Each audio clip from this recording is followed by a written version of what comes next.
Hi everyone, good morning, good afternoon, good evening, wherever you are. I'm your host, Dr. Haider Shah. On behalf of Kalwas, I would like to welcome all of you to this webinar. Thank you very much for joining us. Today we have another very interesting topic, and I'm really honored to welcome and introduce our distinguished guest speaker who is going to talk about presenting your thesis in a better way and managing happiness and stress at work.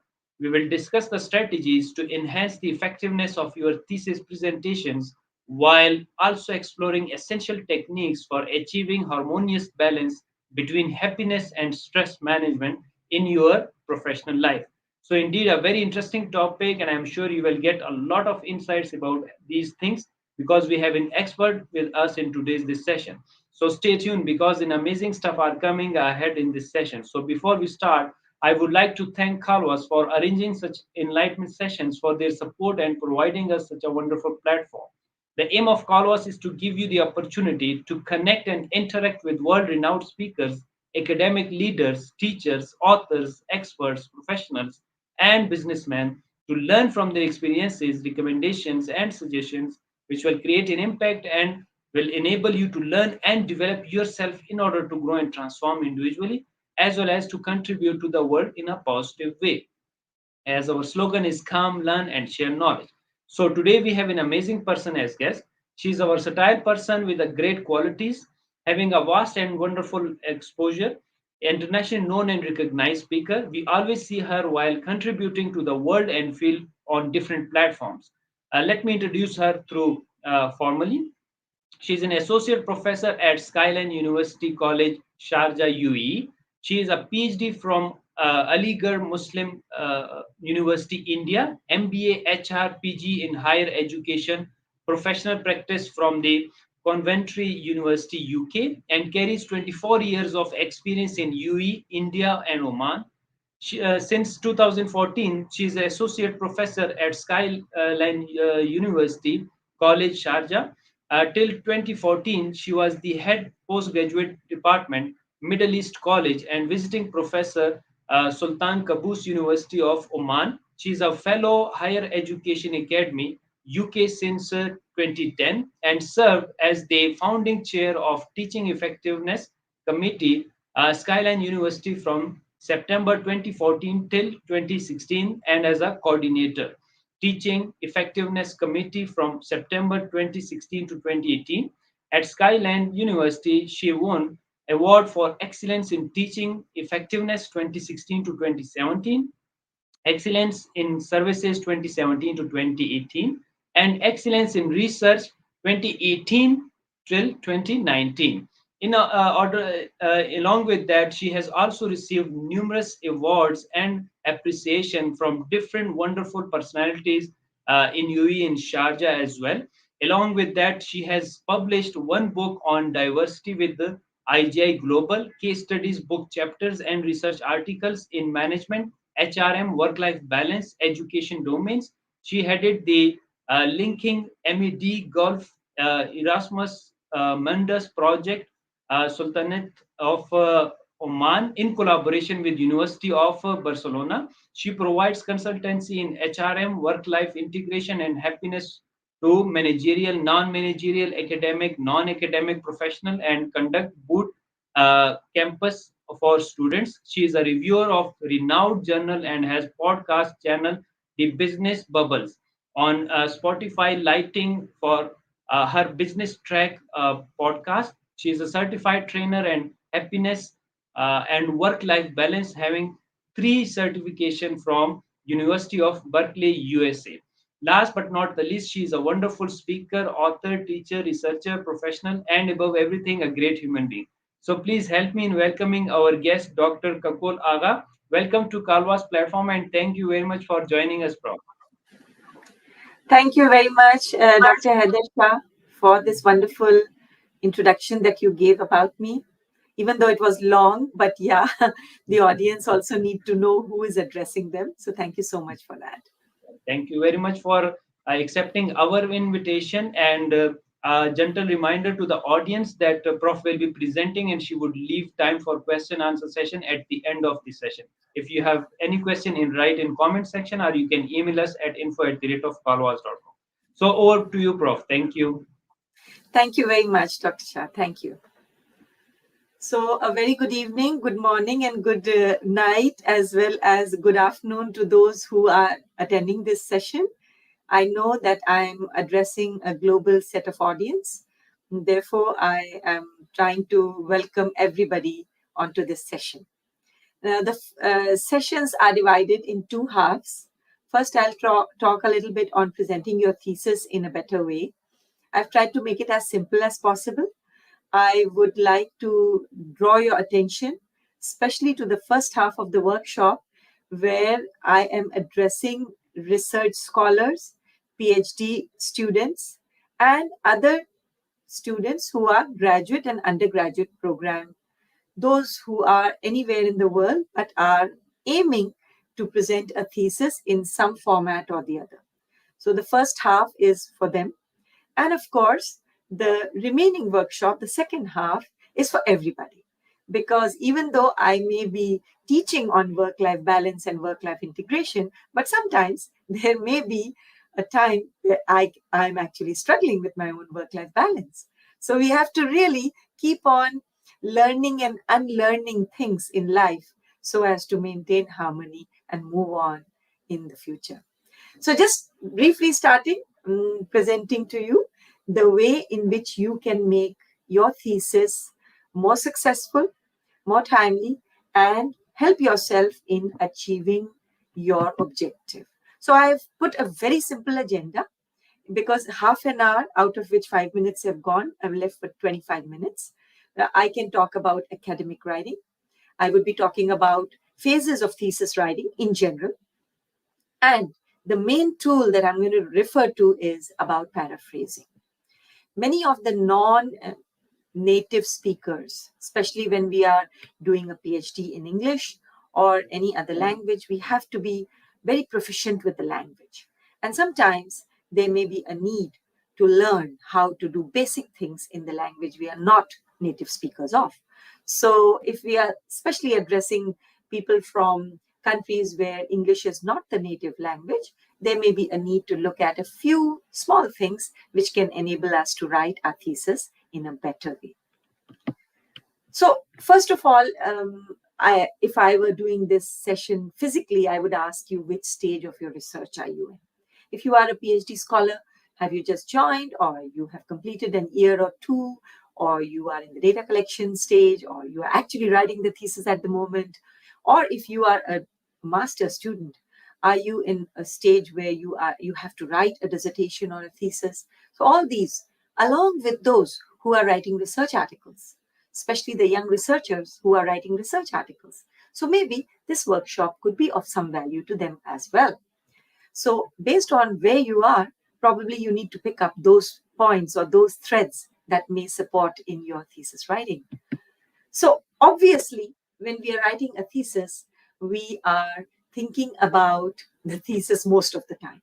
And a large part of our time actually goes in just really thinking about it, how to go about what to do, instead of actually writing the thesis. So when you see this pie chart, this is a standard pie chart that tells us how people spend their time when it comes to thesis writing.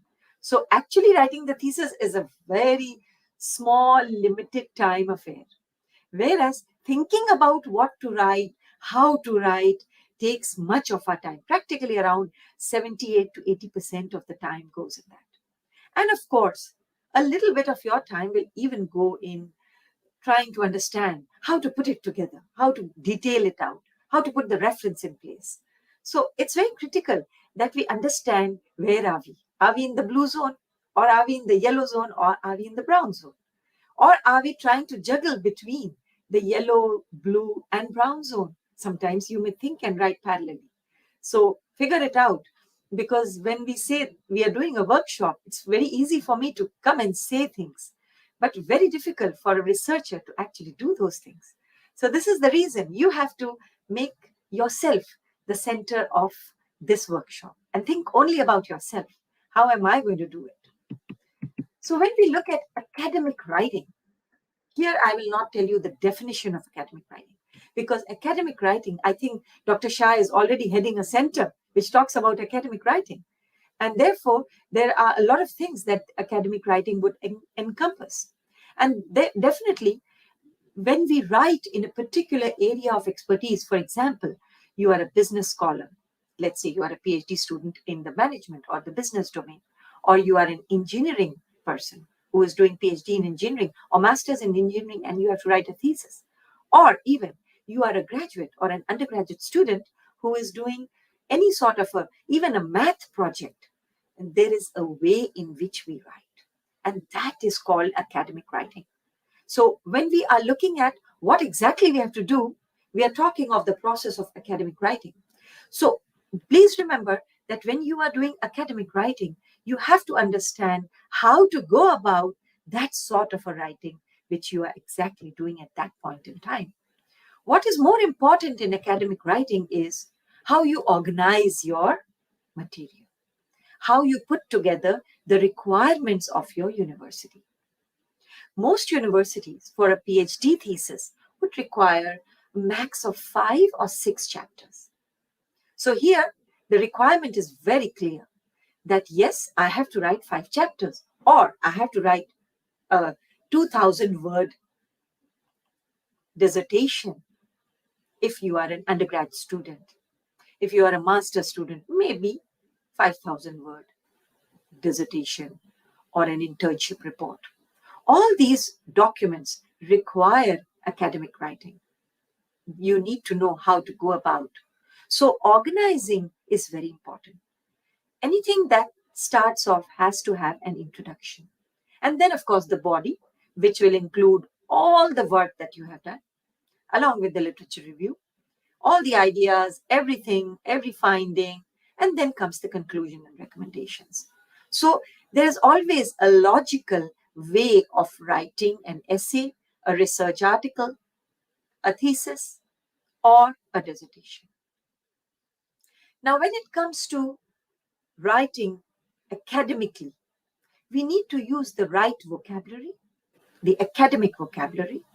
We should not, or rather we should refrain from using some loose kind of words like whatever, okay, we'll see, I've seen people writing, as they speak.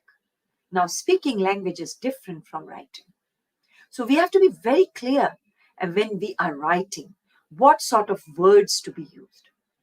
And if you are not clear about the terminology or the right words, maybe it's very easy to Google and find out. There are so many online sources available for your guidance. Now, what is another important part of academic writing is 3 words: paraphrasing, citation, and reference. So citation and references are tied together, but paraphrasing is done throughout your study, especially in the literature review part. So research is all about understanding what has been presented before and how I can add value to it and what I can do in order to showcase that value. And then, of course, we put citations and references. And I'm sure, very, very sure that all of you know why we put references. We don't put references just for putting them. We know that, isn't it? We put references because we want to acknowledge where we took material from. We want to thank the other publishers for their work. We want to also tell them that these are not our ideas. I'm not trying to steal the ideas, but rather I'm putting them because they are of great value to my study. So I'm adding a particular idea, but yes, I'm ready to cite it and I'm ready to give a reference to it. Further, the last benefit is that anybody would like to go ahead and do a little bit deeper dive into the existing work can refer to your reference and can reach that published piece of work. So references are very critical. They should be correct. They should be properly referenced. Now, again, I will go back to your university. Whichever university you are doing your PhD from, whichever university you are studying in, you have to ask them which method of referencing they expect you to use. Generally, in business, we end up using APA reference. However, You may use Harvard, you may use Chicago, or any other style that your university wants you to use. So there are generally five, six methods of referencing, like we can go for Vancouver. But in business, we would use APA. I have IT colleagues who use IEEE referencing because for their journals, their articles, their PhD, they end up using IEEE. But anyway, sometimes you may do a cross domain research and you may send to an IEEE or any other kind of a journal where you would like to change your referencing style. But as of now, to my best knowledge, I feel that most of the business schools in the world go for APA referencing. Else you could go for Harvard and Chicago as well. There is MLA also along with Vancouver. So you can choose how you could go about. Now, sometimes you may get a nice paper, but you don't know how to reference it. If you are on Google Scholar, just click on the paper. Below the paper, you see a word called cite. Click on that. All the references in all formats are available. You can just copy paste from there. However, I will also tell you how to do a little bit more with referencing in further part of my session. 3 things that you need to make a part of your academic writing are clarity, coherence, and conciseness. Well, we all know that, oh, I am the best speaker in the world. Whenever I speak, everybody understands. But that is not the reality, guys. Here I'm delivering the workshop. I think, oh, I'm speaking very clearly. I'm using all the best words possible. But some of you might be thinking, what is she saying? I can't even understand anything what she's saying because there may be lack of clarity. So here, when we are writing anything for a thesis, you have to read it 5 times from all sides to see that the information is easy to find from the reader's perspective. Don't try to frame a sentence with 25 words. Everything but, and, all the conjunctions you use, and try to put all the thoughts in one sentence or one paragraph. And every paragraph is, let's say, 5 printed lines and 1 sentence. That's not a good way of writing. I would say break it down into 2-3 sentences so that every sentence has a subject and has a predicate. Rather than the other way around, you should put the subject first and then the predicate so that it's easy to understand and there is high clarity in your statement. The second thing which is very important in a paragraph is the information should flow logically. That means every sentence should be connected to the next sentence. In this way, you can let the reader be very clear of what you want to tell the reader. Another important C is that you should be limited in terms of your writing. Some of the universities demand 200 pages only. And I have ideas which I will fit in 500 pages. No. It's not required. Nobody will sit and read your 500 pages. So you have to be very concise. You have to be very clear about the amount of words that you should be able to use. Don't take a lot of space and time and words and crunch it up. It's not required. Just be very clear, very coherent, logical flow, and very concise and crisp with your words. Choose the right words. I added 2 more C's from my own and very relevant especially for PhD. Currency. Now don't start thinking of the money you can make. Here, currency is related to how current your references and citations are. Especially in PhD, I would say unless and until you have some seminal research, for example, you want to talk about Maslow's hierarchy. Obviously, Maslow's hierarchy dates back to 55, 60 years. So you will say that, okay, Maslow's is long back, an old theory. You can't make it current theory. But yeah, your research should be taken from a current research article. So a max of 10 years is good enough, especially after the pandemic. Things have changed, the whole ideologies of organizations and research and topics have actually been different 5 years back, 10 years back, and now they are different. So try to be recent in your data collection in terms of literature review. When I say data collection, I mean to say collecting research articles for your literature review. Unless and until it's seminal research, no worries. You can cite for around 50 years also, it's fine. But your research articles should be current. And please be very clear that whatever data you present, it should be correct. And nowadays, the research work that is published by academicians, they even ask for raw data. They ask for data collected. They ask for questionnaires because people fake the data very much. They just generate 10 data and they try to use it in different combinations and put it as the collected data so as to get certain results. But when you are doing your PhD thesis or any sort of research work, please see that this C is taken care of. Your references are correct. Your data is correct. And the facts and figures that you mention in your research, they are also correct. This will help your guide, your examiner, to be very clear of the personality that you have in terms of a researcher or in terms of a PhD student. And they'll be very convinced with the work that you have put together.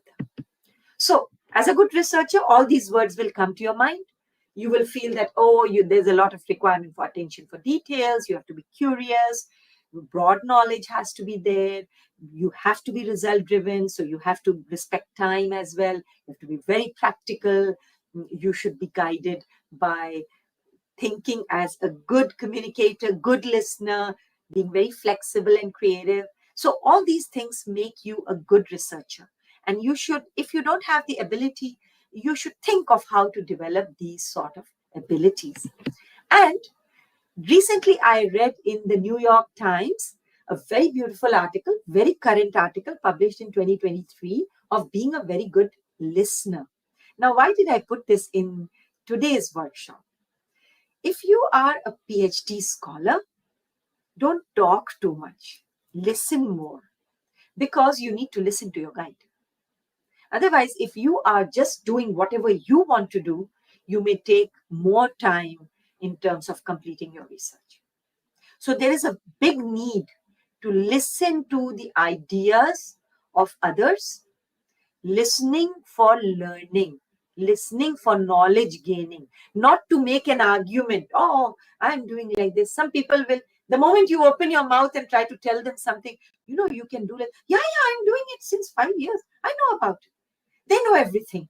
And on top of that, they are not able to achieve their goal. So there is a problem with such people. So this is the reason I even took those images, and my reference is below over there, because I don't want to claim these ideas as my ideas. These are well-researched ideas published in the New York Times. So very importantly, I feel that being a good listener, listening to learn is very critical to be a good researcher, to be able to publish your work on time, and to be able to finish your thesis in the best manner.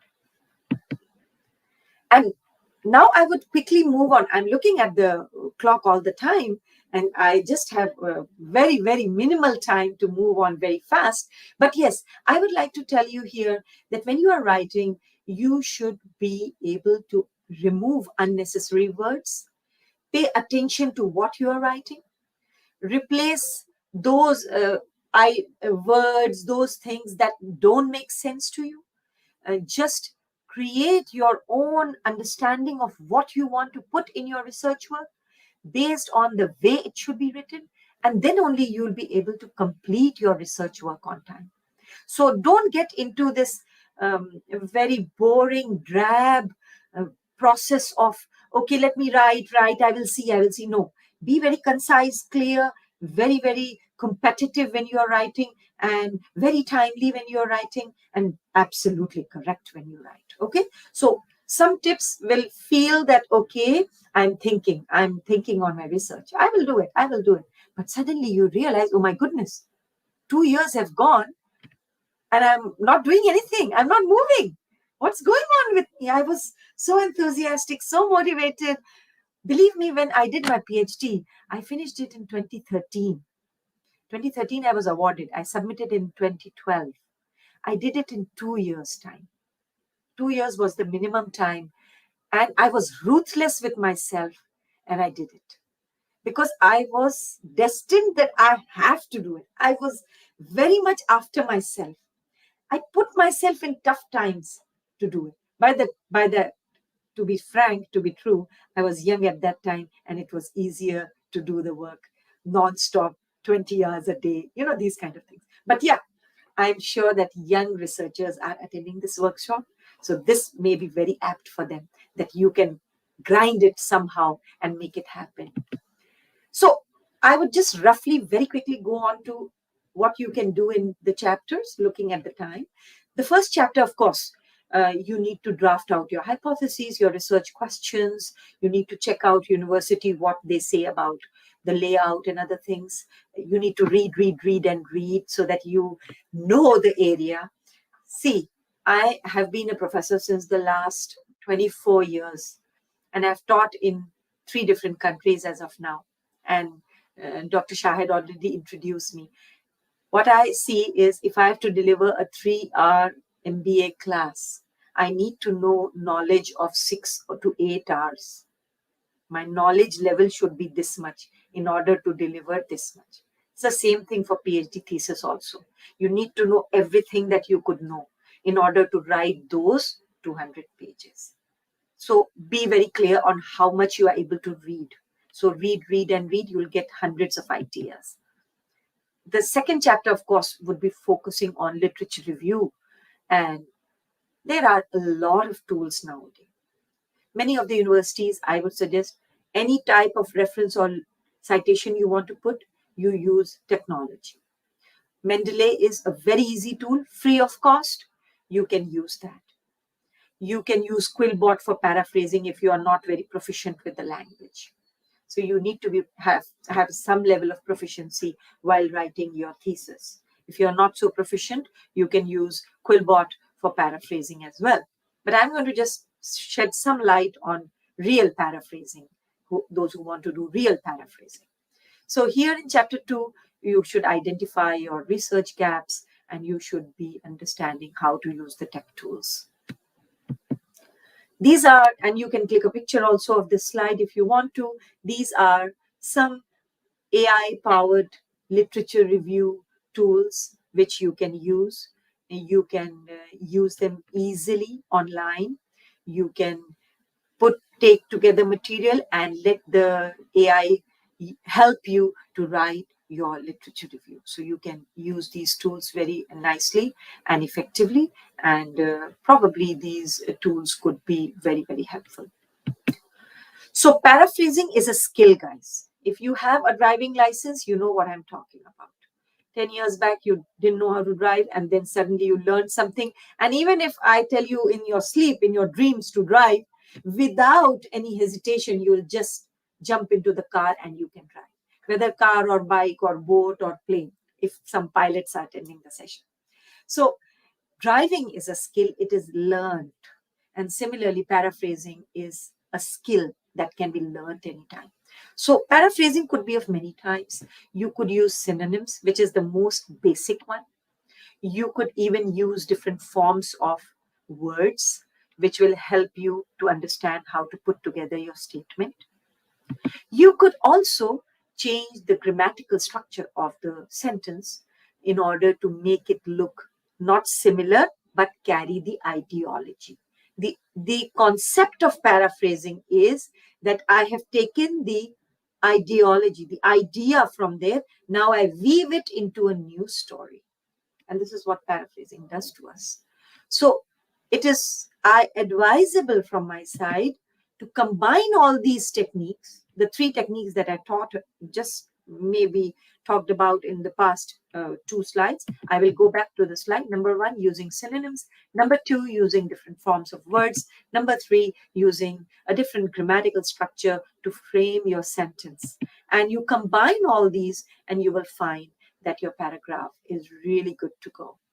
So the order of information can be reversed or changed or brought in forth and taken backward. You can even use different forms of words or even use your own words if you want to.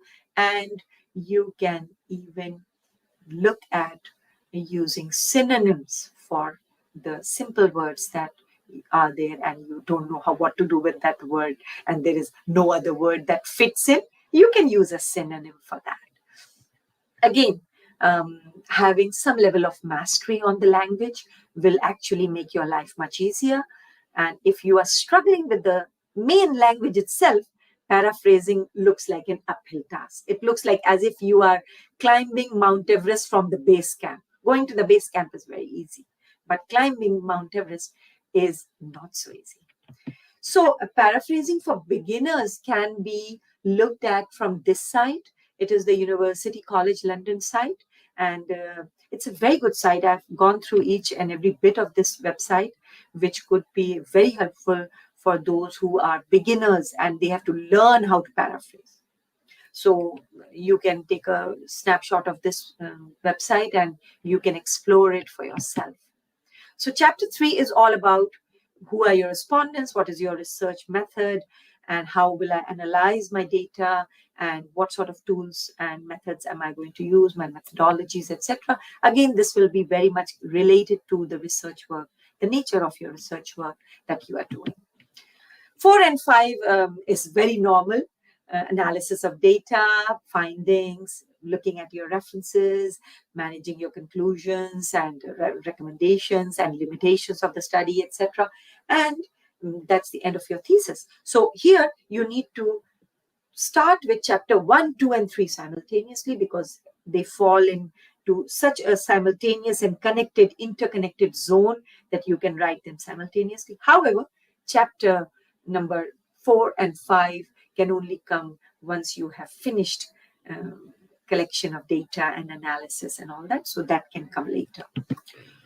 And looking at the time, I'm just 1 minute late for this workshop. So my apologies, Dr. Shah, that the 30 minutes I managed to finish from, I think I started at 8:05 to 8:31. So this is about thesis writing. And this can, I hope so, can enable you to do a better job. Just focus on yourself and see how you can manage the show for yourself. Nobody else can do it better than what you can do to yourself. So thank you for this first half of the workshop. Over to Dr. Shah. Yeah. Thank you very much, Prof. I really enjoyed this wonderful conversation and powerful content, and you cover each and everything. And I was just wondering the way you just made these slides because it was full of content. At the same time, it seems to be very simple as well. I enjoyed in a way because you tried to include each and everything which we have gone through in our whole PhD journey, right from the chapter one to the references. And I love the way you just talked about the importance of the references itself, because reference, when we mention the reference, it means we are acknowledging the previous researcher. And I love the way you just mentioned that it is actually the claim that we are not claiming their work or their idea, and we are even recognizing it, and we are taking it to a further level. And I really enjoyed the way you included each and everything, particularly the writing style, and very nicely you talked about the paraphrasing, because this is very much important in terms of the plagiarism, because we mostly talk about that our work is not plagiarized. Most of the time we get the same complaint that the plagiarism is above 20%, because most of the journal around the globe, they look for less than 10%, in some cases less than 20%. So I believe that the work without plagiarism is the fine work, but how to reduce the plagiarism, that is an art in itself as well, because it's not only the sentences, it's always all about the words as well. So the prof talked about the paraphrasing. Along with that, she very rightly mentioned regarding the literature review, how you are going to write the literature review, what are the different softwares nowadays available to help us in the literature review, because previously it was very difficult to write a literature review because we had to write each and every reference by ourselves.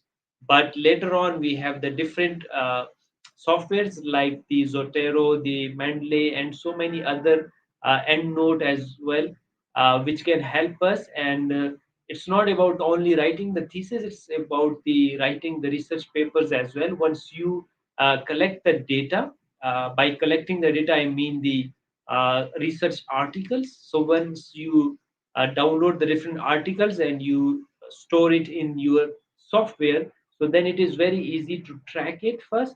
And once you track it, so definitely you can use it in multiple research articles and different your research papers in different ways.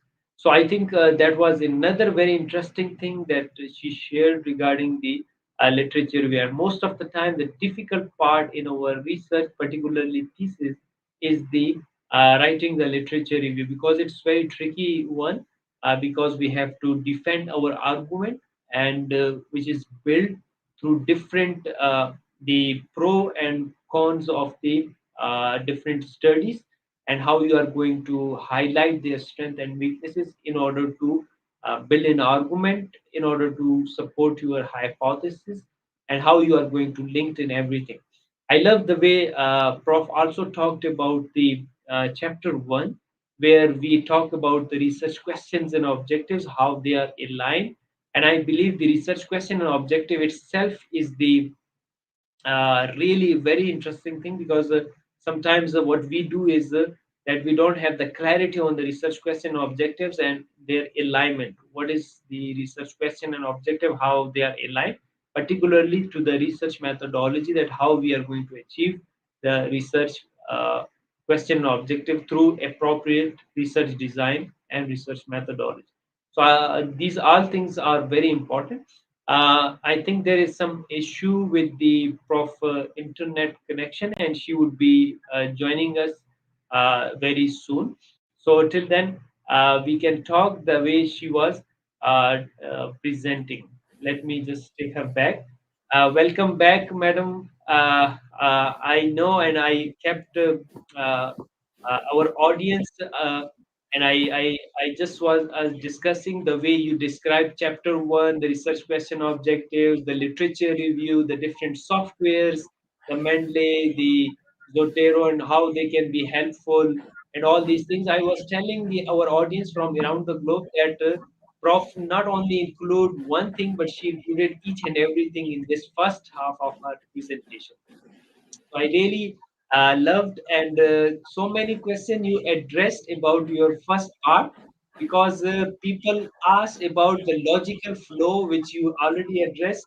They talked about the relevancy of the different software which can be helpful for particularly writing a literature review. As I just mentioned to our audience, that literature review is a very tricky and very wonderful a part in our thesis, because it's very important one. So, which software could be helpful in that purpose, and how we are going to align the research question objectives with the methodology, etc. So, you very nicely talked, and in a very concise way, in a very wonderful way, you explain each and everything. I could notice that time was running out, and you were managing the time. At the same time, you were managing the content as well, because the way you were covering each and every aspect of the presentation and the content was so great. So very well managed within the time, and I enjoyed the first half. So I'm looking forward for the second one, and at the end we take questions on both parts. All right. So over to you, Prof. Thank you. Thank you, Dr. Shah, for giving a brief summary of the session one. And definitely we'll take up all the questions at the end of the session. Let me go to the next topic. And of course, this topic is for each and every person in the world, whether it's a small child or a young teenager, an adult, or an old, very old retired person. So managing happiness and stress is, I think, a very, very critical part of our existence in life nowadays. Earlier, when I started doing PhD on work-life balance, way back in 2012, 2010, when I started, I felt it was a topic not many people knew about. And especially when they said, okay, you're talking of work-life balance. I mean, what is this topic? Is it new or what? But now, when I look back at the topic and the kind of work that I have done in terms of my research, which is available on Google Scholar and other places as well, including my profile on LinkedIn, as well as happiness, where I do workshops and other sessions for the industry, I feel that this is a topic which is highly desired by people around us. So it's not only about working professionals, it's also about students, it's also about non-working people who are at home, because they may be at some stage desiring for some level of happiness and reduction in stress. So let us just see what I am here in for today for this session. I will talk a little bit about well-being and mental health and ways of reducing stress and boredom and, of course, happiness. So very quickly, let us do a little questionnaire for ourselves. Those who are listening to this session would like to answer these 7 questions to themselves. Let me reiterate that this session, primarily this session, is only about you. So it's not about telling your scores to anybody.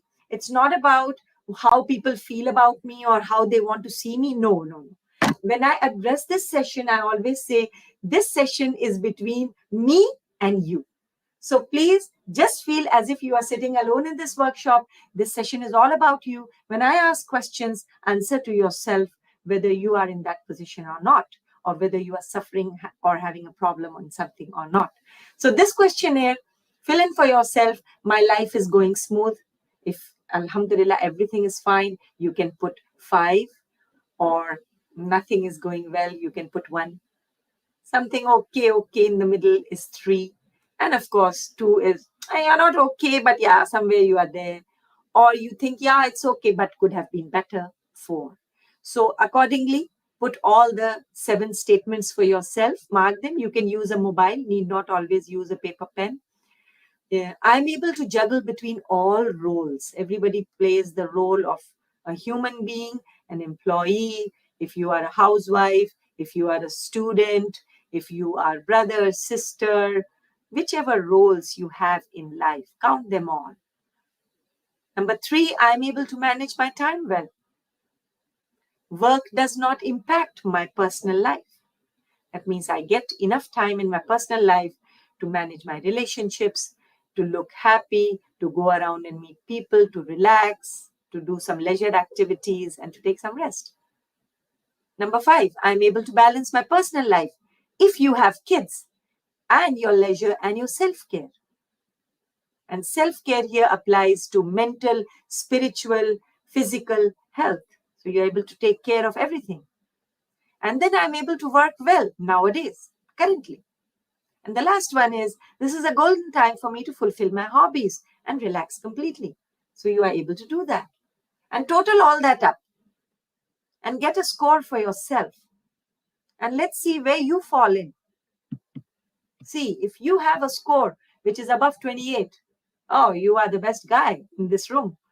So you know that, okay, you are able to balance your personal life, work, everything, and you are loving it. You are the best one. However, if you are somewhere less than 20, then I would say this workshop will be of great value to you. You are completely messed up and you require some level of support, and you need some care. And if you are in the middle of it, 21 to 27, you are trying your best, but maybe some guidance, maybe from this workshop guidance can support you in reaching your goals faster. So you have to determine where you are currently at this point in time. Right. So there was this guy called Brian Dyson, who was the CEO of Coca-Cola, and he was giving a speech in 1996 where he said, everybody is a juggler and everybody has 5 balls to juggle. And you might have seen the juggling balls. None of the balls fall when the joker tries to juggle it. 5, 7, 9 balls. He does like that. But what did Brian Dyson say, the CEO of Coca-Cola? He says, all these balls, friends, family, health, spirit, your physical self, your friends around, your family, your emotional and spiritual self, these are all glass balls that you are juggling. And the only ball that can fall and come back is the job, because it's a rubber ball. So he says that only one job can bounce back and come. If you lose family, if you lose health, if you lose friends, if you lose spirit, you take a glass ball, you put it to the ground, it will develop some minor scratches, some cracks, maybe at some stage of continuous falling, continuous getting damaged, it might even break. And this is what exactly happens to most of the people around. They get disconnected with family, they get disconnected with friends, they end up where they are thinking, oh, I want to go to the chapel, I want to pray in the mosque, I want to be here, I want to talk to the God, but they don't get the time. So they feel disconnected, and when they start losing things in life, they want to go and pray because they don't see any hope. And the last, and not the least, but the last is your health. Oh, I will go to the gym from today. But that today never happens. And you know how much work I'm doing. This is the statement I've heard from everybody. I have too much work. I have no time for that. And I keep praying for their good health because I know that they will reach a stage where they will be pushed to take care of their health, and they will not be able to, because everything has to happen in the right time. So guys who are attending the workshop, please see that these 5 balls are well taken care of by you. And it's all about you, as I told you before.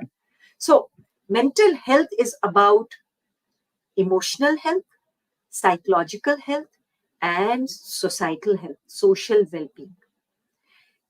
How you behave, how you talk to others, how you think, how you act with your family, with your friends, at the workplace, it's all the result of your mental health. So suppose I am very upset, I'm stressed, my mind is not working, and suddenly my son comes and says, Mama, what is it? Please leave me alone, go. This is my behavior. If this is my behavior, this is nothing but the showcase of a problem that is already within me, which is my mental health. So please remember that your mental health is related to how you handle stress, how you handle relationships, how you eat, how you drink, how you sleep, how you behave. All that is nothing but a showcase of your inner self. Okay? So when you are talking of a good mental health, it's a state of well-being where you feel good, where you are functional, where you are able to cope up with usual things like, for example, traffic jam. Believe me, I feel lucky to do a PhD in work-life balance and well-being, and continuously do research in well-being and happiness and leisure, because in that way I'm able to manage my own well-being. I hear from 99% of people. Ask yourself how you behave when there is traffic. How irritated people are. How they want to run out of their car and shout at the other guy. And in countries where we come from, we actually open windows and shout. So that shows that something is not correct inside you. But I'm happy that at least I'm able to manage some level of traffic, and I actually enjoy traffic because you get that me time. You are able to spend time with yourself.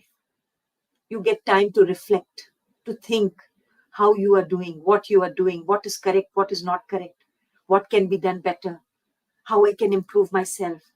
You can listen to music, you can listen to your any other thing like a podcast or anything, any learning, knowledge based thing. You can just have yourself with yourself. And that is a blessing, by the way. So I read this article in Harvard Public Health. This is a very latest article published recently, a month back. It says 2023 is the year of mental health and well-being.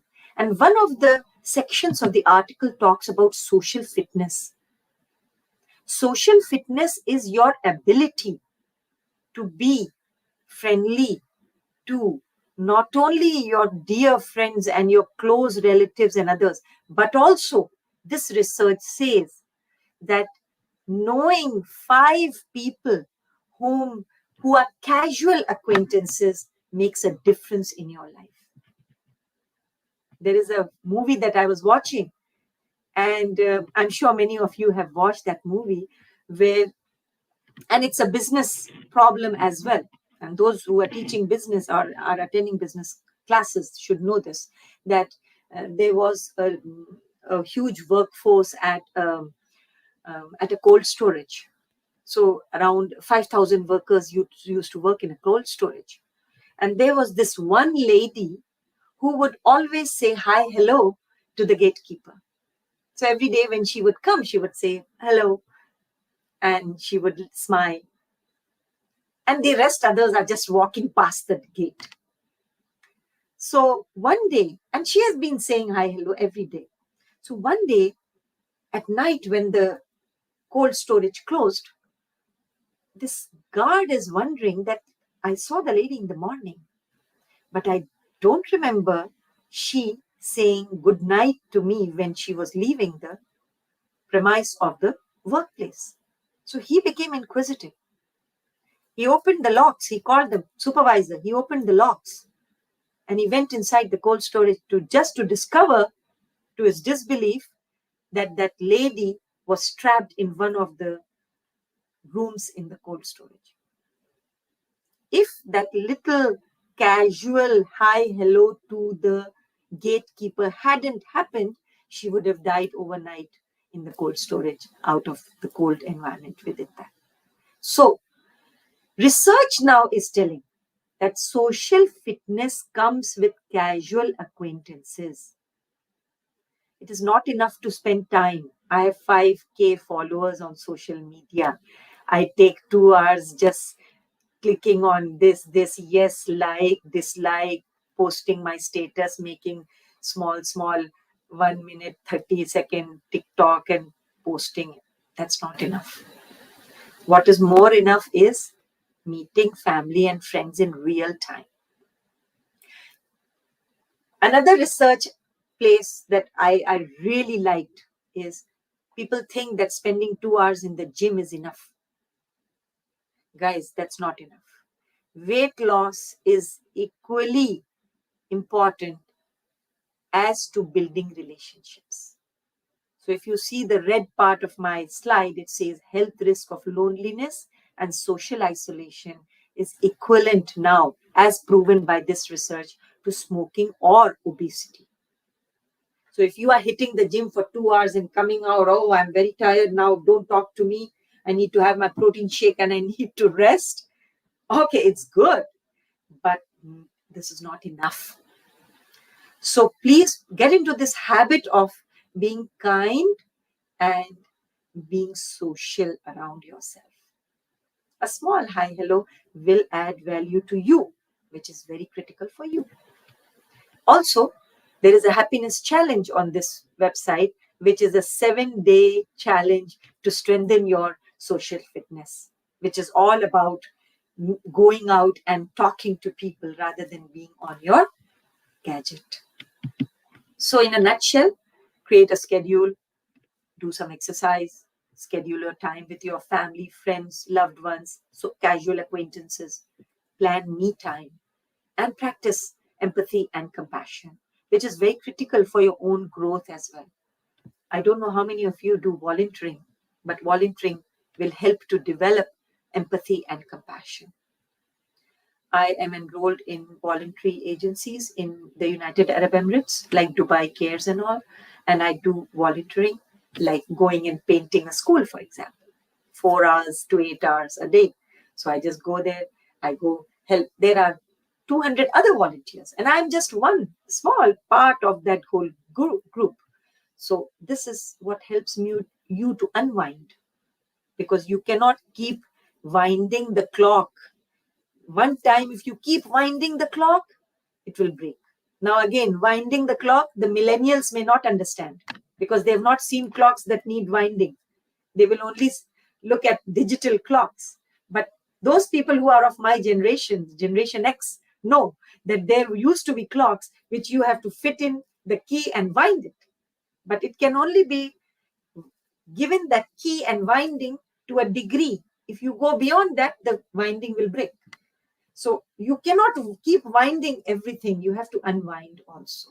Remember that word. Okay, so how do we handle stress?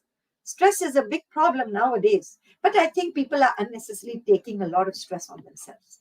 People, when you talk to them, oh, I'm busy, I'm stressed, I'm stressed. Okay, fine. But if the more you say you are stressed, you are busy, you are busy, you are stressed, the more your mental system puts you in that state of stress. Remember that. You are just telling your mind that you are stressed. So the mind starts acting like that. So if you are feeling the load of work, take some breaks, walk a little bit. Now even your smartwatch and your mobile will tell you 1 hour has gone, please walk. So please believe them, okay? Believe in them. And then little exercises that actually add a lot of value is simple breathing. When I do a physical workshop of this, and that too a 2-hour workshop, I actually do breathing technique with my students in the session. But because we are online and I don't know what you're exactly doing, but yeah, a little bit of breathing exercises would be very helpful for you. Eating healthy food, not just junk food, will be a good idea. So move on. I'm not saying 100% shift, stop eating burgers. I'm not saying that because you may like them. But yeah, going to a little bit of greens and vegetables and other healthy food. I will talk about them just in the forthcoming slides. Little bit of exercise, walking, timely sleeping, another very important thing. And of course, bringing yourself not just to the idea of IQ. When I was a kid, and I was a kid decades back, by the way, let me tell you, we had this idea of IQ, intelligence quotient. And then came the idea around 20 years back for cultural quotient.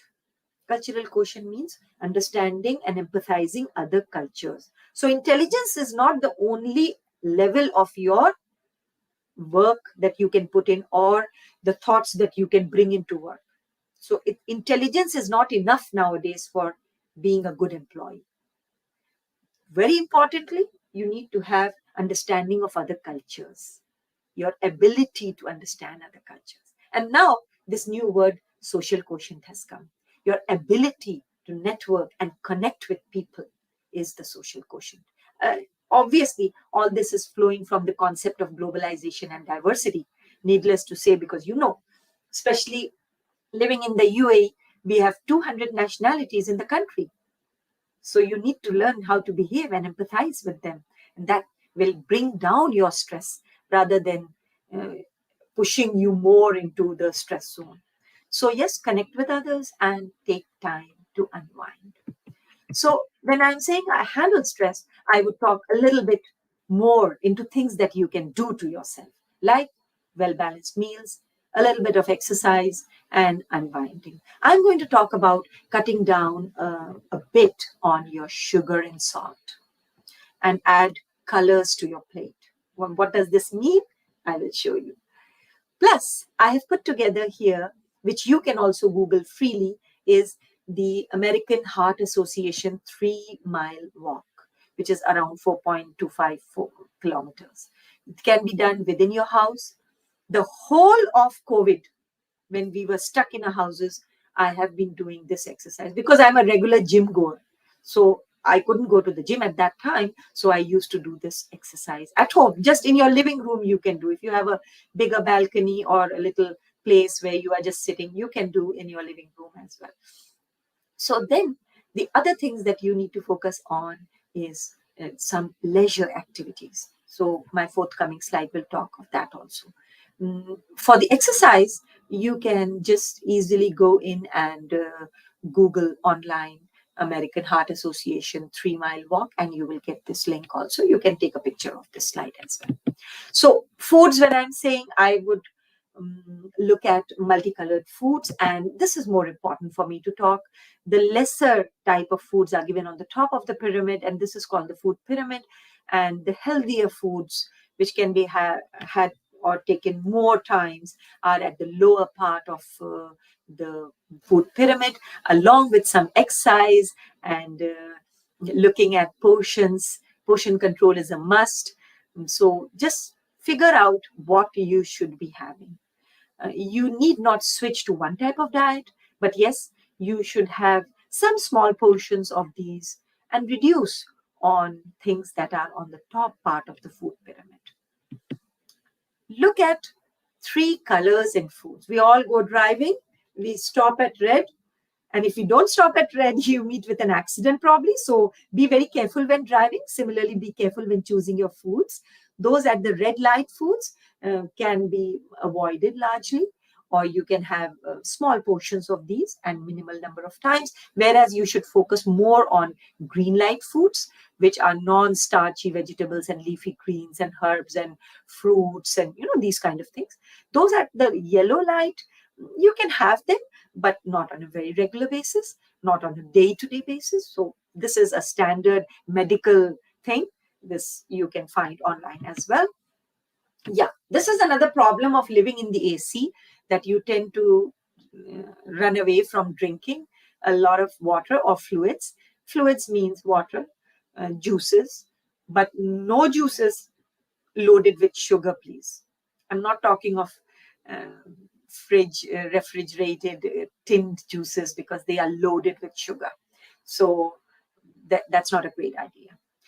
And recently I was in Malaysia, and I went to, they have a very nice food museum, and that is worth going. It's located in Penang. And they had on one of the walls, and that is primarily for the kids and maybe some adults as well, which showed most of the common foods nowadays and the amount of sugar that they have. So you know that if you drink this much of Coke, this much is sugar in that. When I say Coke, I mean Coke, Pepsi, or any of these soft drinks. So I would say it's not a great idea to just have them on a daily basis. Have lots of water, which is also very, very helpful, or some fresh juices without ice and without sugar.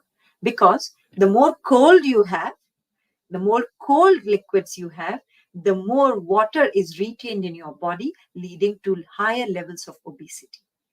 So if you focus on countries that drink a lot of warm teas and hot water, you will find that they are mostly thin and their body size is slimmer in comparison to many others. Well, Dr. Shah, time is running, so I will go a little fast, but I will complete some of the key portions here. Yeah, sure. Please remember that, thank you, doctor. So please remember that 36% of your life you're practically sleeping. So please sleep where you are comfortable. Your bed should be comfortable. Your pillow should be very comfortable. Please remember that if you are not sleeping enough, which is a problem nowadays, people are on their mobile, and when the mobile falls on the face, they actually go to sleep. And that's a very bad practice. You would be more stressed. You may be angry. You may be having some mood swings, and you may lack focus. So it's not a great sign in any worker, employee, or even a person who is at home. So I would say that focus on your sleep. Good 6 to 8 hours of sleep is a great idea. But yeah, sometimes we are pressured with work. And so sometimes you may be working late. But when you are going to sleep, just shut off everything and close your eyes and sleep. Not that, okay, I will sleep when my eyes automatically close and the phone falls off. That's also not a very good idea, because it leads to dry eyes and it leads to other complications in terms of your eyes as well as your overall health. Now, we are all bored of many things, and I have stricken off the research as per Wangita on drugs, alcohol, drunk driving. But yeah, all of us are internet addicted. We are so much obsessed with the use of mobile phones and internet and Googling and TikTok and other things, that this is causing a lot of boredom as well. Have you seen people just bored and just doing like this on the TikTok or on Instagram or any other social media? Because they're just bored. It becomes like a compulsive disorder with people. And if I ask you, what sort of leisure do you do? Answer it to yourself. What leisure activity is your favorite activity? Think of what you have done in the last 1 week or 1 month. And it may be something from this list. This is a research that I have recently done on leisure amongst Emirati women. And these were the key themes that we came up with. And you may be falling in one of the key themes, or maybe 2 or 3 of these key themes. So it's very critical to identify which leisure activities you are able to relate to, so that you can follow them and you can relax a little bit in terms of your physical relaxation, mental and emotional relaxation, because that leads to your well-being. So guys, I'm just trying to de-stress you. And when I'm saying de-stress you, I am asking you to look at the Eisenhower matrix. Some things are urgent and some things are non-urgent. Some things are important and some things are not important. When we get into a trap of having the wrong combination of important and urgent, we are in a problem. So something that is not so urgent and neither important, and we try to get it done, we will stress ourselves because we are leaving behind things that may be urgent and important.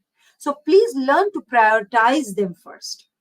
Put them in the quadrants. What is urgent and important? What is urgent, non-important? I can do it later. What is not urgent but important? It's not urgent but important. That means I have to do it. But also things that are completely not so urgent and not so important. So you need to differentiate between them. And that is where it comes the prioritization, which we are unable to do. And I'm going to show you a video. Let me see if I can I show this video to them or no? Dr. Shah. Yes, Prof, you can show it. But it's not playing, I think, because this Uh, is embedded in my slides. Okay, even if I'm not able to play the video, no problem. I will ask you a question. I have sand, small pebbles, and rocks of medium size, and a jar, and water. What should I fill first in this jar? I think I should fill sand. This is my problem. I filled sand.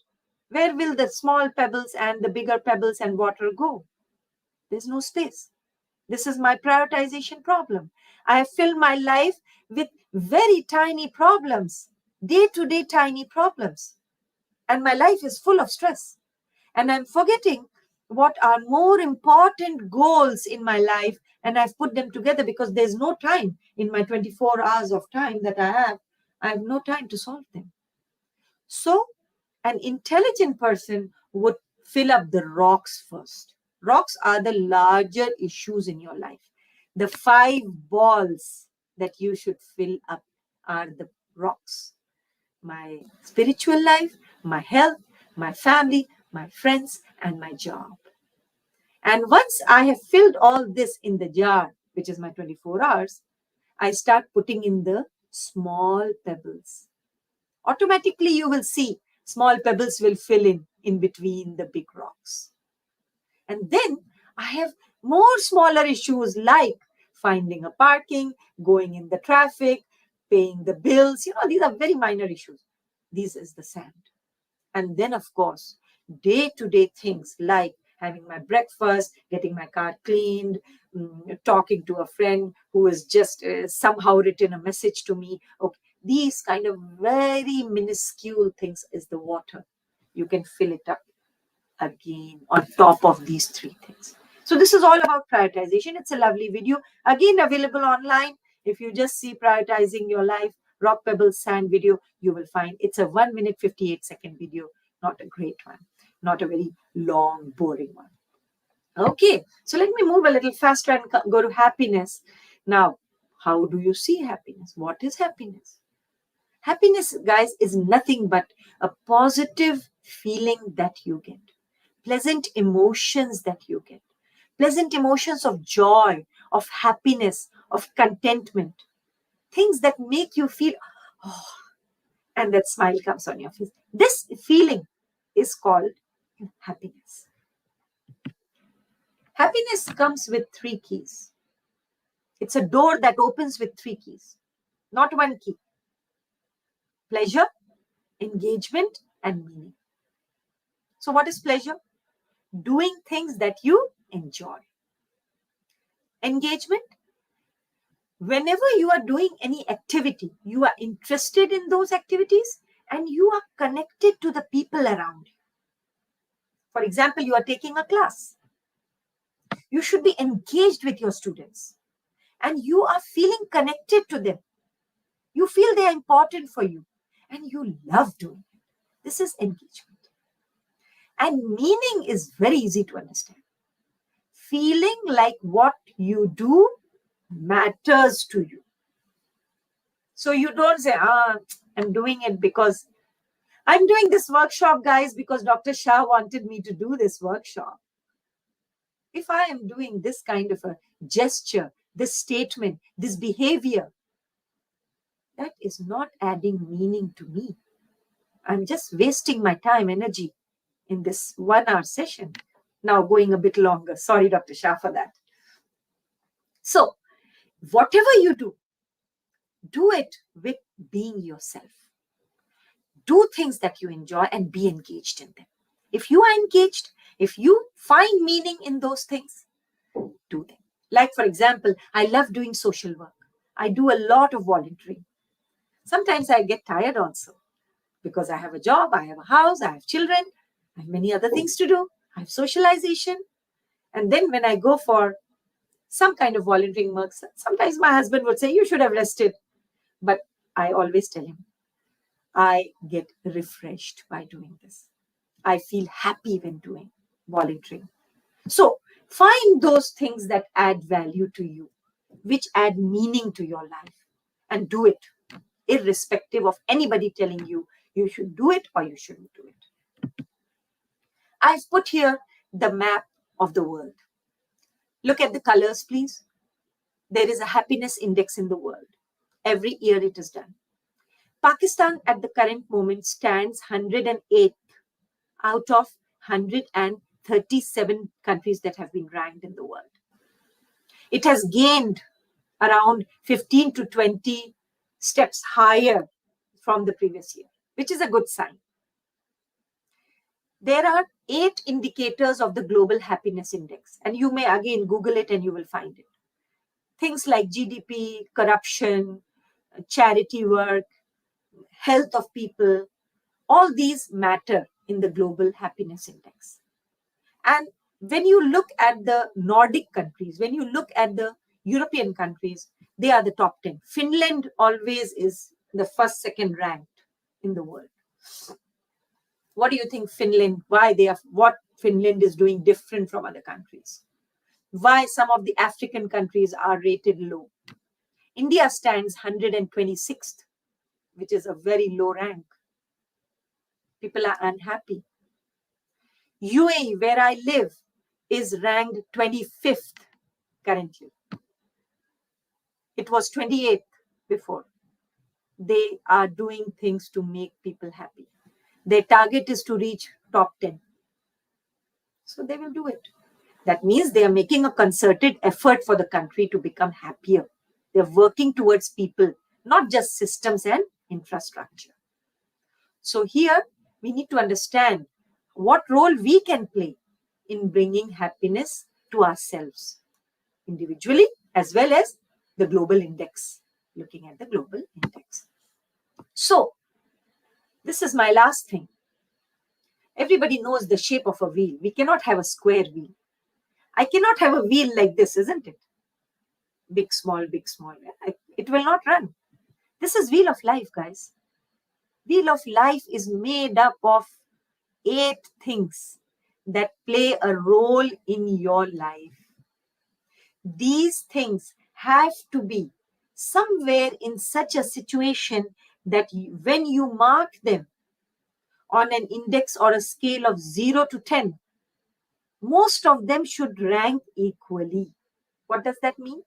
It means that when I am ranking the factors of my wheel of life, if I feel that, okay, they are almost 7, 8, 7, 8, yeah, my wheel is round, slightly round. That means my wheel is running. If my wheel is high 8, 2, 3, 5, 10, 10, 2, 0, 1, this shape of a wheel will not take your life anywhere. You will be equivalent to a zombie or a dead guy. So, your romance, your relationships at work, your achievements, your use of your time, all this, the engagement that you are doing, the learning that is happening, all these are your spokes of the wheel. So, guys, if you have a pen and paper somewhere, just draw a round circle and mark yourself on these 8 characteristics of your life and make an imaginary drawing around those points, 0 to 8, 0 to 7. So connect them, connect the dots. Like when we were kids, we used to play connecting the dots game, same like that. And convert it into a circle and see the shape of your circle. If it is kind of roundish, anything that is low, you need to work on it. You cannot go around with a wheel like this, of some random shape. You have to work. And as I said before, it's your life. Nobody else can change it except you. Even me sitting this side, I can only advise. The change agent is you. So think of those aspects and work around your life aspects. And that can only help you to be more happy in life. And that brings an end to this session. And I'm hoping that you are making some effort to make your life happier. Thank you very much. Over to Dr. Shah. Yeah, thank you very much once again, Prof. Wow, superb energy. The way you explain the first half and then the second half with the same smiling face and explaining each and everything, everything was coming out of your heart. And I love the way you showed different wonderful metrics and the wheel of life, the social fitness. You talked about the culture, all these things are very much important, and the five balls of life, which most of the time we are neglecting one of the ball, and it has a very great impact on our lives.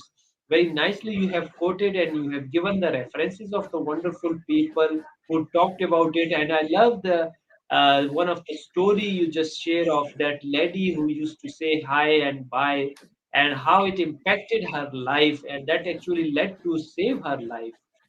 And I think these tiny efforts and activity plays such a significant role in our lives, but we need to consider and we need to give preference to these kind of things. And I think these kind of the stories, they have a very great impact on our lives, because these are the lessons and we should learn from it, that how can we take a full advantage out of it, and we can implement in our lives in order to get noticed and to have a good and friendly environment around us, and we have a positive impact on the other peoples and they have a positive impact on us.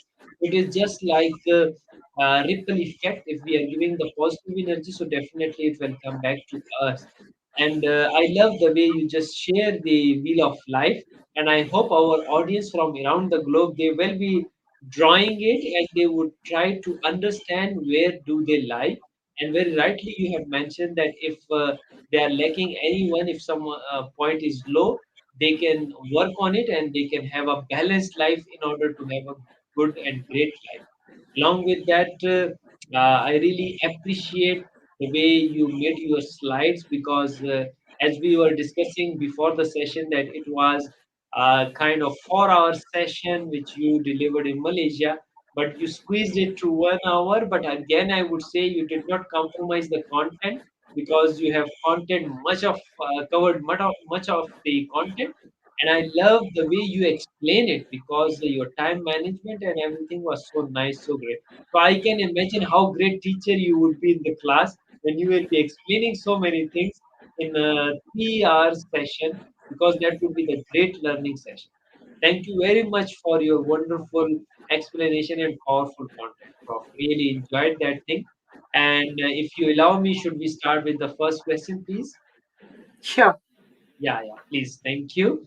The first question they want to ask, since we live in the era of the remote working.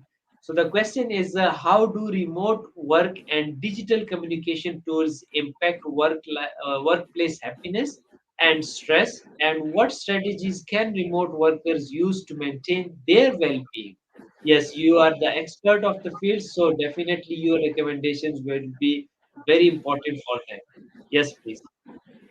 Thank you so much for the question. And yes, and nowadays, after COVID, we are focusing a lot on remote workers, those who are especially facing problems of isolation and being away from the workplace. This is an area of concern for the researchers at the moment because when you are alone, definitely you are impacted by that loneliness. You don't get appreciation from your teamwork.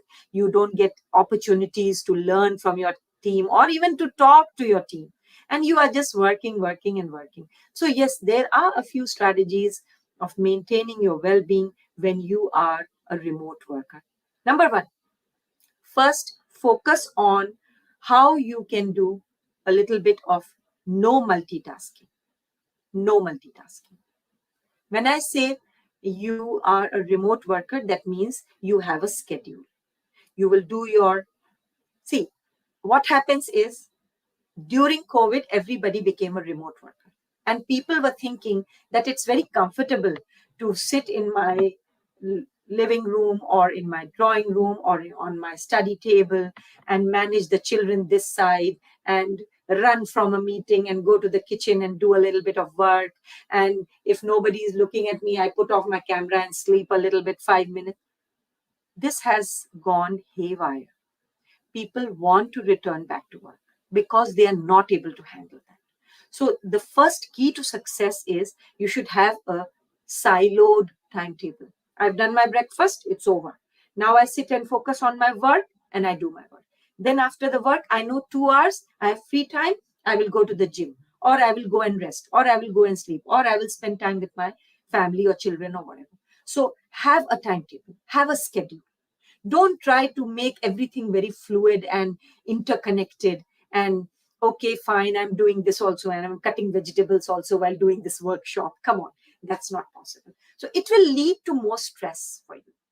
And if you want to be happy, you have to think of yourself also, because work is 1/3 of your life.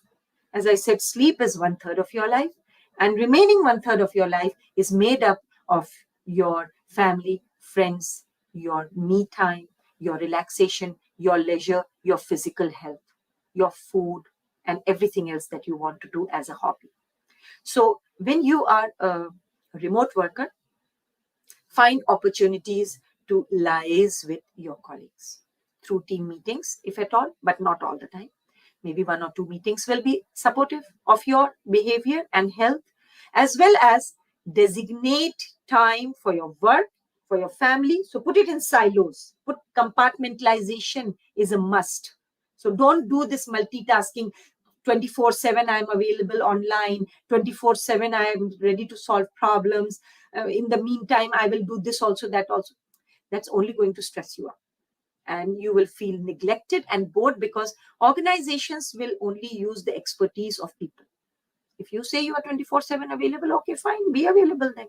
And then you lose on your self health of all sorts.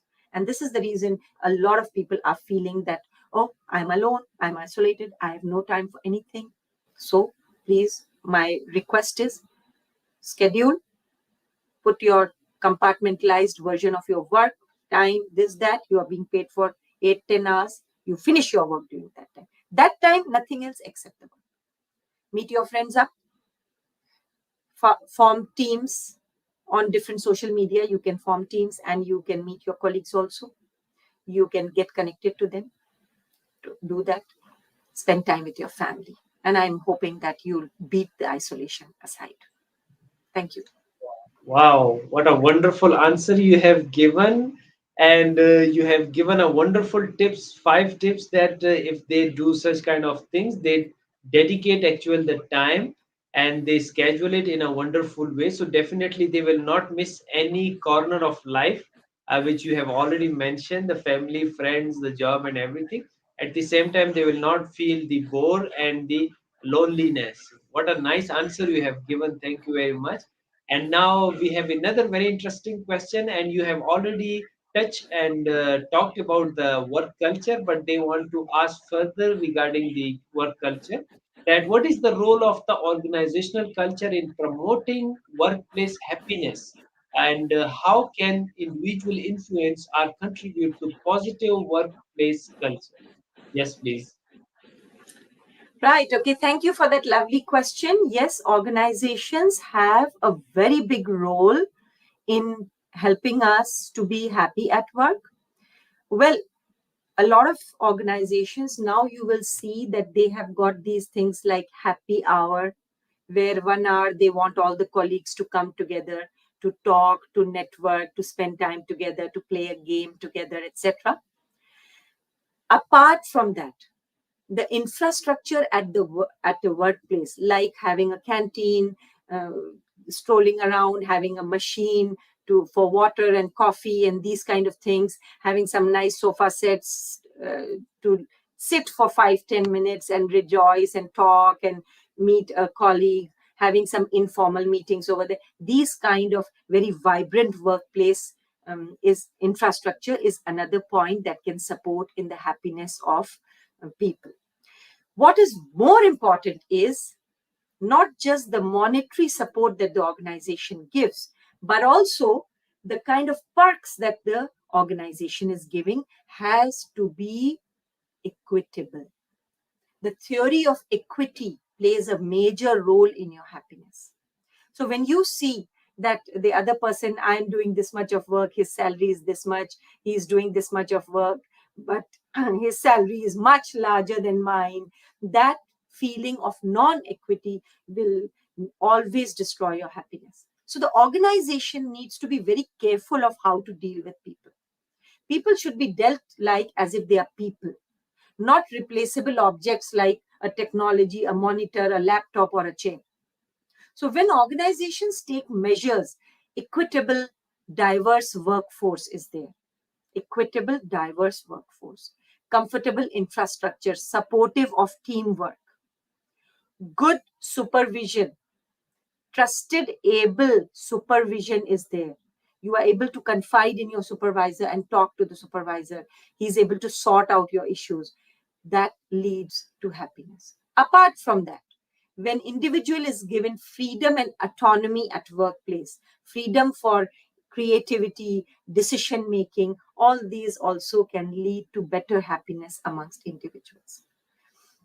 When it comes to the individual's role, I think, let me introduce you to a concept which is called cognitive intrusion of work. Cognitive intrusion of work means I am sitting in my home after work, but I'm sitting in front of the TV, and you know what I'm doing? I'm thinking about work. This means cognitively, the work is intruding in my time. Cognitive means mentally, only thinking wise. I haven't brought any files. I'm not using the laptop. I'm watching a movie with my children. But I'm thinking of my work, the project that I'm doing, the meeting that I have to do tomorrow, the deadline, which is tomorrow evening, what all I have to do, which files I have to look, all that when I'm thinking of. This is called cognitive intrusion of work. And when does this happen? This happens when you are at home. It can happen the other way around also. I am sitting at workplace, I am doing my work, I'm on the laptop, but I am continuously looking at my mobile, WhatsApp. My child is saying something. My son is calling me. I'm thinking, oh, I have to go and do some cooking. I have to do this, I have to do that. This is cognitive intrusion of personal space at the time of work. I would say again, compartmentalize. When you are at work, be at work. Don't waste your time too much on WhatsApp, and checking this, that, doing your own personal emails, etc. Unless and until the nature of your work is such. So if you are dedicated in those 8 hours, your work is designed for 8 hours, not more. So you will reduce your stress and you will be much happier and contented and satisfied. And similarly, when you are at home, of course, if you are a CEO and other things, a lot of cognitive intrusion will keep happening. Even for faculty like us, students keep WhatsApping, Miss, what can be done with this assignment? Even at 10 o'clock night, they will WhatsApp. So you may go back and revise what ideas you need to put back to your student. You may even tell them that, okay, anybody can WhatsApp me maximum till 8 o'clock, not after that, because I'm with my family. Or even if you WhatsApp, my response will be delayed. So things like that, setting boundaries to your work, to your household, which is obviously called personal space, workspace. Just delineate each other. Don't try to have a very integrated kind of a thought process, even though we talk of work-life integration, because work-life integration means everything is integrated now. You cannot stay away from work when you are at home and home when you are at work. But still, I would say to de-stress yourself, a good idea is when you work, you work. When you relax, you relax. When you sleep, put off the Wi-Fi of your phone. Don't keep it near your head. Because now if you have read the recent research of Apple, it says don't put it near yourself. But this is something which I have been following since long. I put off the Wi-Fi and I go to sleep, and I only open it when my eyes open and I've done the basic things in the morning, and then I open the Wi-Fi. Because if somebody is having some real urgent work, that person can call me also. No need to send a WhatsApp, isn't it? So you have to find your own strategies, because this is a world where we are overly connected, overly available to the other person. And you may not like to be available all the time, believe me. You cannot be available all the time. So protect yourself from anything that affects your own well-being and mental health. Hope that helps. Thank you. Yeah, thank you very much. And they say great minds think alike. When you were saying that when you are at work, be at work. So it reminded me the one of the business philosopher Jim Rohn quotation, and he wrote in his book that when you are at work, be at work. When you are at beach, be on the beach. Don't mix the two. So that resonates the same. You mentioned the same thing because they said that whatever you are doing, you do it with the full energy and with the full concentration. And this is what you reflected as well, because these are the different strategies and tips and techniques the people want. And if you see, most of our questions are coming from this side of the workshop today, because more people are inclined towards the happiness, the well-being, and the stress, because there is a lot of pressure nowadays because of the technology, because of our so too busy schedule. Because and you very nicely mentioned that we have to schedule everything, we have to prioritize, and if we don't segregate it, it is going to make us difficult. And I love the way you talked about the multitasking. Actually, multitasking is also kind of thing which trigger the stress in us. So really nice. And let me just include the third question regarding the same session, and then we will take few just one or two questions, because it is already late, regarding the presentation as well, because a lot of question our audience asked regarding the presentation as well. So the third question related to the stress is the that are there industry specific stressors that professionals should be aware of, and how can they adapt their stress management strategies accordingly? Yes, your certain tips and strategies for that, please. Thank you. Thank you for this, again, a very interesting question. Industry specific stressors and how can they adapt their stress management strategies accordingly?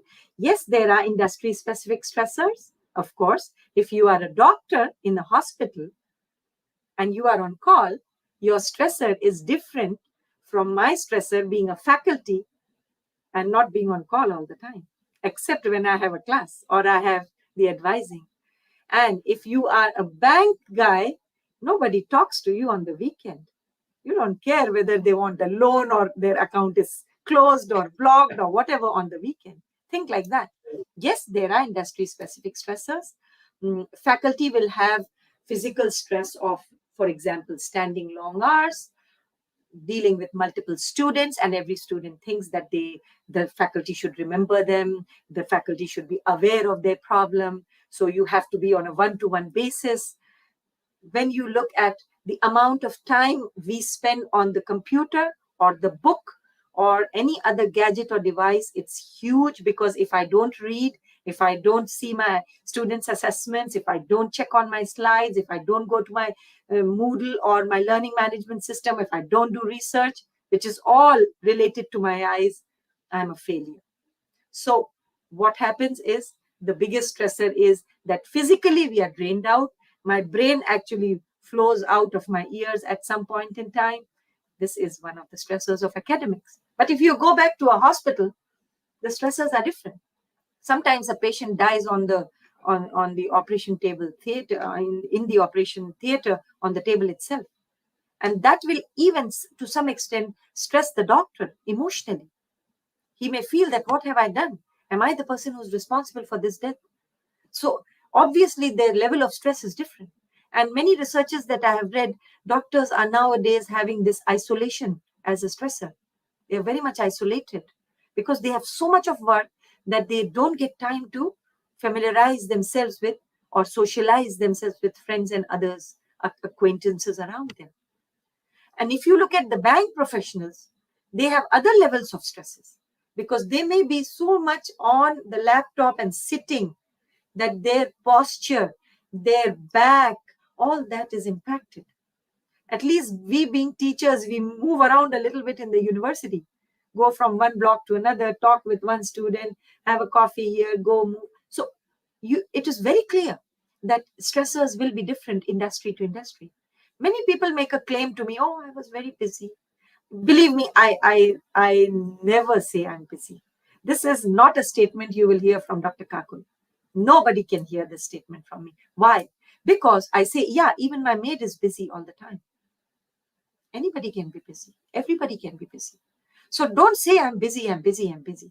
It puts your brain also in that mode. Yes, the brain, I'm busy, I'm busy, I'm busy. So it stresses you up. Everybody is busy. We have only 24 hours in which we have to sleep also.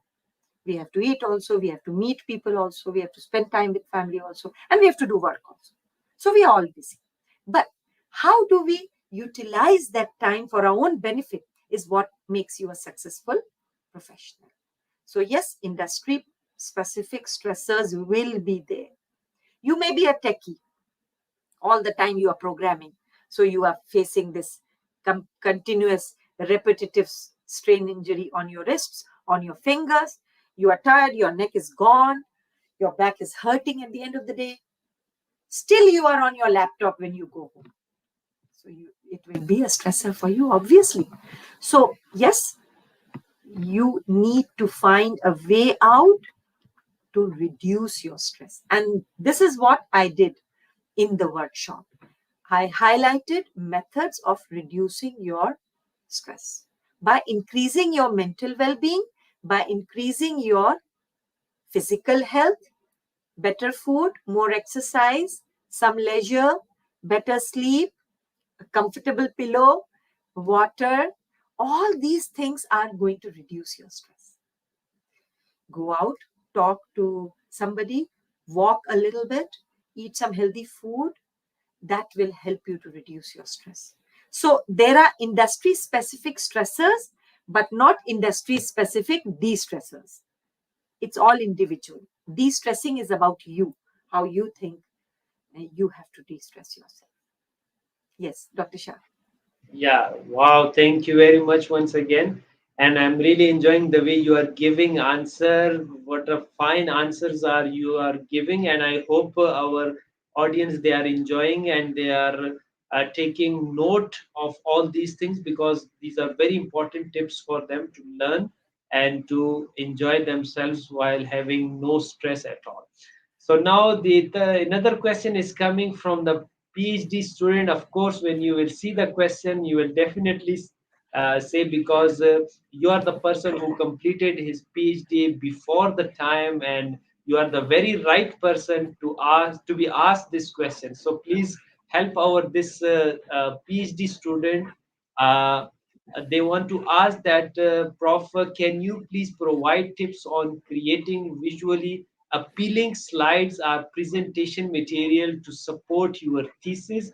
And you can understand the pain of the PhD scholar when they are defending their research proposal or their thesis. So, how can their presentation slides could be more appealing? So, give them some tips, please. Thank you. Thank you for the question. Yes, it is a challenge most of the times, and I've noticed for most of the people it's a challenge. Believe me, when I was presenting my PhD thesis in 2012, that's around 11 years back, I made excellent slides. And why did I make?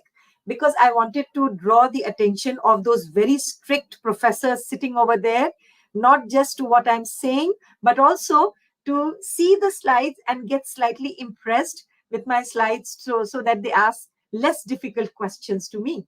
So just to save myself, I did that, and it actually worked. And I feel making visually appealing slides is a must. It's not an option now. You should have a good color scheme. You should not write more than 25% of text on that slide, not more than that. You should use smart art. You should have a max of 2 fonts on the slide. You should not have small font size on the slide. You should have not too big font size. An average is 21, 22, 23 should be on the font size as such on the slide. Don't put too many color schemes on a slide. Max of 2 to 3 colors is enough on each slide. There should be some level of transition. There should be some level of animation. Believe me, these slides that I showed you today, they all are animated. That means when I press enter, one box will come. It will come from down maybe. Then when I enter, the point will emerge from somewhere. So I have these 2-3 animations on each slide, which shows that I am focusing on one topic, and then the second one is coming, and then the third one is coming. So it kind of creates a flow and helps my audience to move from one topic to another and have a smooth transition. But owing to the software that we are using, the whole slide was visible on the first go, which is okay. So here, if you notice, you should also add some visuals on the slide, because some pictures will do, some indicator, some flow and connectivity is a must. Like if you had noticed, I presented an agenda. On the side of my slide, I had mental health, well-being written in small, which was indicating which part of my agenda I am reaching. Always remember, slides are for the audience, not for you. The worst thing that you can do to a slide is to stand and read from the slide. As when you are presenting your slides, never read from your slides. If you are scared of presentation, which many people are, unfortunately, you can have the points of the slide as a small paper in front of you, as a reading paper, where the point is written, you refer to the point and you speak from your own. So these are a few tips and tricks or strategies, you can say, which will actually make your slides successful. Follow a color scheme, very important. Numbering, slide number, basic headings should be same font, same place. No sudden shifts in orientation of the audience. I'm looking here, now I look there, now I look there. No. That will disturb the thought process of the audience. So keep these minor things in mind, and I think you can design a good set of slides. Dr. Shah. Wow. Thank you very much. And you have shared the practical tips with them and what you have already applied and proven successful. So I believe that they will be taking advantage out of it. And I like the way you just mentioned regarding the very few selection of colors, particularly themes, the font size, and everything. I the slide numbering and everything you have mentioned in so much detail. I think that that was a perfect answer for that. And one last question of this session, which is again from the PhD concerned, I would say, the student. And the concerned student question is that how should you handle questions and challenges from the thesis committee or the audience during your presentation? So please share with them some tips and tricks for that. Yes, Sure. please. Thank you for your question. And this is indeed a very important question. But I would say that the easiest way of handling the questions and challenges from a thesis committee is going to be ruthless. Remember that. So be prepared for the worst. An audience also sometimes asks tricky questions and want to test the presenter. So they also do like that. So it's okay. First of all, always thank the audience, especially this stands for the audience, not the thesis committee, but yeah, you can do it equally. Don't tell the professors sitting over there, oh, it's a good question. They will not like it because they're academicians. But yeah, amongst the audience, like I'm doing, thank you for the question. It's a very brilliant question to ask. So put it that way. So you show the audience that you respect their question and that you are okay to answer that question. Maybe you don't know the answer, or maybe you don't have the best answer. Now, I am going to split my answer into two portions here. One is for thesis committee and one is for audience. So let me talk to the thesis committee first. So if I'm answering the question to the thesis committee, the first thing that I have to do in order to handle the questions is I have to be very thorough with my PhD thesis. I should know each and every word. I should know all the references. I should know the page numbers of certain diagrams and research questions and findings, etc. I should be having 500% of knowledge to answer that 100% of my thesis questions. Please remember that. If you have not done that research also, mug it up. Sometimes others do for them. Well, I know it's not ethical, but yeah, this is the reality now. But mug it up, own it up. Unless and until you own up that research work, the thesis committee is going to catch you. So you should have complete mastery on the content of your presentation.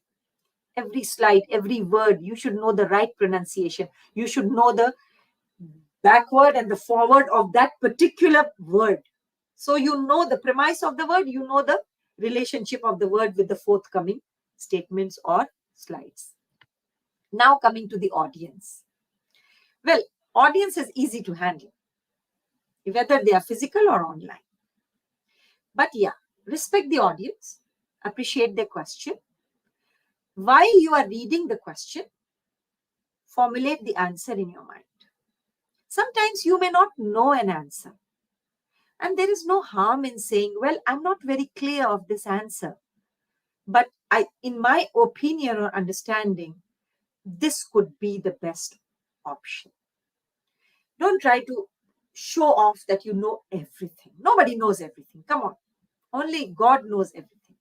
So we don't have to pose ourselves as to what we are not. Just be yourself. If I don't know, let's say, how to handle questions and challenges to a thesis committee, I'm not a PhD and I've not handled the thesis committee. I should say over here, well, I don't know about the thesis committee. I don't know how you can answer because I've never faced that thesis committee. But yeah, audience, I do workshops, so I know. So just be clear, know yourself, speak the truth, because the audience can read whether you are faking or whether you are true. So be true. Similarly, the professors sitting in the thesis committee, they know everything about your thesis. They know what you have written and what is wrong and what is right in that. So if they find a mistake in your work, you can easily apologize and say, well, I think you, out of your experience, you are right. And don't say you may be right. No, you say you are right. So you say, out of your experience, I respect your experience and I think you are right. So I think I need to go back and redo this part of the thing. But to my understanding, I did this because I felt like this, and this. and I felt this is the right way, and hence I did it. But I'm taking your advice and I will redo it. Something like that. So be true, don't fake, and you should know what you are doing. So if you know, you'll be able to answer the questions. If you don't know, you may need to go back and see what you can do and how you can do it better. Thank you. Wonderful, very nice. And you reminded me the way I have been trained how to handle the thesis committee and particularly the audience, because we had the open house defenses as well and sometimes seminars. So we had to defend it, and we were told and we were instructed that we have to give the answer in a positive manner while appreciating the particularly the audience which we have already recommended, that you should thank them first and then you should be answering them the same way the academician very rightly you pointed out that we should not be saying that thank you for your question, but we definitely at the end we used to thank them that for guiding us in a and pointing out are highlighting the important issue, and definitely we are taking this down and we will consider. All these things are actually showing your tendency towards improvement, that you are taking guidance from the examiners and they are guiding you. And since they are the experts, so definitely their comment matters and you show respect and gratitude towards them. So really, Prof, I enjoyed this question answer session. You're a wonderful expert and professional.